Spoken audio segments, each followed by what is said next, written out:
a $200 million spy comedy that made less than Paddington 2. A musical Joker sequel that made audiences flee the theater. And Francis Ford Coppola lit $120 million on fire to make a movie about a futuristic Rome no one asked for. These are the most ridiculous box office flops of 2024, each one dumber, louder, and more expensive than the last. Joaquin Phoenix reprised his Academy Award-winning role as the nihilistic DC villain in Todd Phillips's Joker 2, which takes place 2 years after the first film and once again focuses on the mentally unstable Arthur Fleck as he finds himself incarcerated at Arkham State Hospital and awaiting trial for the gruesome crimes. While locked away from the citizens of Gotham City, Arthur meets his ladylove Harley Quinn, Lady Gaga, a fellow patient whom he forms an obsessive and deadly relationship with. Fans were anxious and eager to see what magic Phoenix and Gaga would make as the infamous couple.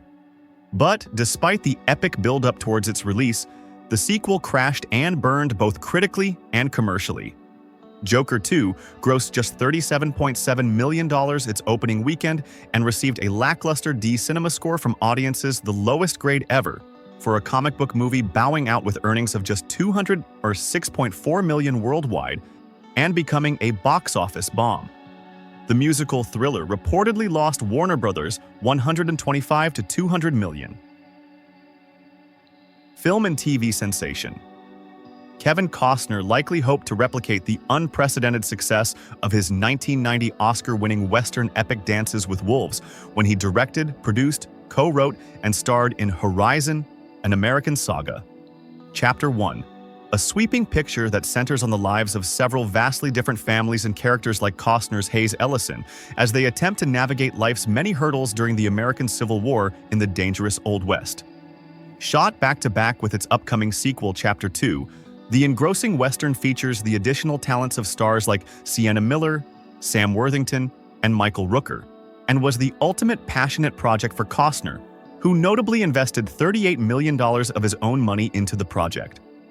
Despite earning a fairly positive reception at the Cannes Film Festival, Horizon faced stiff competition at the box office and opened alongside A Quiet Place Part 1, debuting at just $11 million and finishing its theatrical run with a disappointing $38.2 million.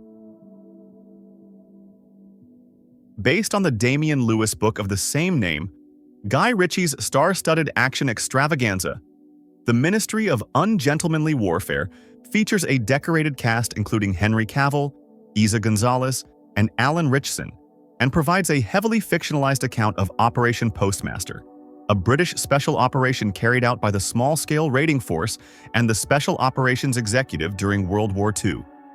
The covert mission was led by Major Gus March Phillips, Cavill, and his fearless fellow officers on January 14, 1942. Despite all the star power backing the sensational adaptation, the Guy Ritchie action flick was unable to attract audiences to the theaters and ended up grossing less than half its $60 million budget, proving to be a box office dud. Those who did see The Ministry of Ungentlemanly Warfare loved Cavill's charismatic performance and those of his fellow co-stars, as well as the exciting premise of the high-octane thrill ride, with audiences giving it an A- cinema score and critics awarding the film a 69% Rotten Tomatoes score. Trying to remake a hallowed 90s classic with a heartbreaking history is a tall and intimidating order for any director. Yet Rupert Sanders tried to rise to the challenge when he helmed the superhero film The Crow. Acting chameleon Bill Skarsgård took on the iconic role of rock musician Eric Draven, who, after being brutally murdered along with his fiancée, is resurrected to exact revenge against the killers. Brandon Lee portrayed Eric in the 1994 original and was tragically killed during production after being shot by a prop gun. The modern retelling was stuck in development hell for years, with a slew of actors all attached to star in the remake, at various times like Bradley Cooper, Luke Evans, and Jason Momoa, before Skarsgård was cast. The movie's original director, Alex Proyas, tried to stop the reboot from happening, declaring in 2019, "It's not just a movie that can be remade, it's one man's legacy, and it should be treated with that level of respect." The Crow did not go over well with fans and grossed only $24 million, with a 22% Rotten Tomatoes score. Scarlett Johansson and Channing Tatum partnered up to headline the charming romantic dramedy Fly Me to the Moon, in which the decorated stars appear as marketing specialist Kelly Jones and NASA launch director Cole Davis, who were chosen to create a fake moon landing on the chance that the Apollo 11 mission fails.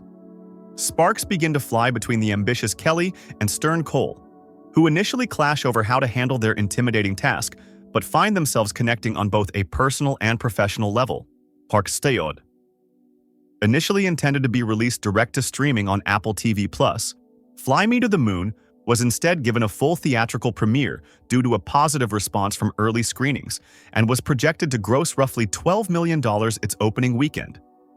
However, the romantic flick performed far below expectations and earned just $9.4 million at the domestic box office, bowing out with a profit of just $42.4 million worldwide and failing to recoup its hefty $100 million price tag, despite a warm audience reaction. Undeniably one of the most controversial and poorly received releases of the year, Madame Web features Dakota Johnson as the titular MCU character Cassandra Webb, a Manhattan paramedic who develops wondrous psychic abilities after an accident and is able to glimpse of events yet to come in the spider world. The reluctant clairvoyant sets out to try and save the lives of three vastly different females from the nefarious Ezekiel Sims, as they are destined to become Spider-Women and eliminate him. Madame Web went on to become one of the superhero genre's most notorious box office blunders and was critically panned by moviegoers, with negative reviews declaring it the worst comic book movie and an embarrassing mess. The production holds an abysmal 11% Rotten Tomatoes score and earned just $100.5 million worldwide, with Johnson herself not shocked by the negative reaction. It was a real learning experience. And of course, it's not nice to be a part of something that's ripped to shreds, but I can't say that I don't understand. Based on the zany and fun video game series of the same name, Eli Roth's sci-fi action comedy Borderlands enlists the talents of sensational stars including Cate Blanchett, Kevin Hart, Jack Black, and Jamie Lee Curtis, and focuses on notorious outlaw Lilith Blanchett as she assembles a group of ragtag misfits to track down the daughter of the powerful corporate magnate Atlas. Naturally, side-splitting chaos ensues as they carry out their dangerous high-stakes mission. Not every video game adaptation can be as successful as Fallout and The Last of Us, and capturing the magic and essence of a popular franchise can be a tall order. A lesson Borderlands unfortunately learned the hard way. Neither fans nor critics thought much of the sci-fi spectacle, with many calling it generic and uninspired, and that Roth failed to utilize its stellar cast. Rolling Stone pondered whether it was the worst video game movie ever made, and its poor performance reportedly cost the studio $20 to $30 million. Touting a stacked ensemble cast led by Henry Cavill, Bryce Dallas Howard, and Sam Rockwell, the spy action comedy Argylle tells the delightful story of a talented and reclusive writer of a popular espionage series who becomes swept up in the daring world she writes about when she realizes her latest novel parallels real-world events. The introverted Ellie Conway, Howard, goes on an adventure of a lifetime when the dashing Aidan Wilde, Rockwell, shows up and rescues her from dangerous killers, and they race across the globe. Though both Rockwell and Howard served up endearing performances and playful chemistry in the wonderfully over-the-top spy flick, many critics thought the plot was too convoluted and tiresome, despite fans giving it a solid 71% popcorn meter on Rotten Tomatoes. In order to make up for its $200 million budget and $80 million marketing campaign, Argylle had to make around $500 million just to break even, ultimately amassing $96.2 million. Despite the poor financial performance, a prequel focused on the character Argylle is in the works.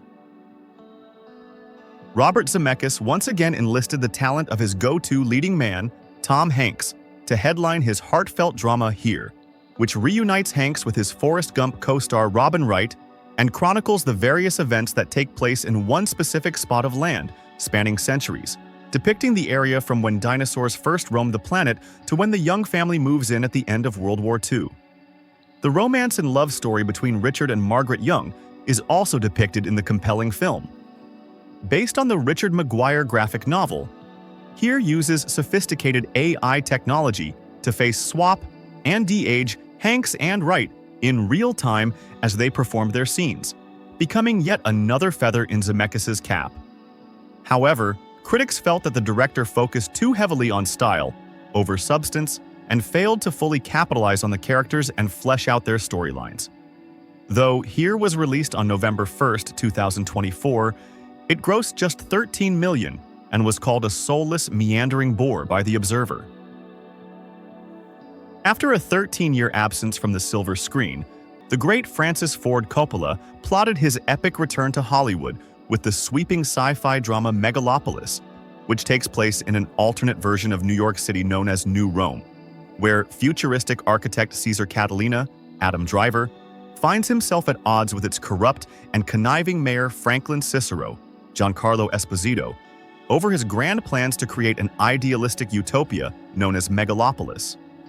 Coppola first came up with the idea for the futuristic movie after he completed filming Apocalypse Now in 1977, but the project spent decades in development turmoil over financing disputes and being unable to find a studio willing to fund it. Coppola spent $120 million of his own money to help Megalopolis get greenlit, though countless issues plagued production, including the COVID-19 pandemic and the director's own alleged inappropriate conduct. Megalopolis was a massive failure, grossing just $13.7 million and receiving an underwhelming 46% Rotten Tomatoes score.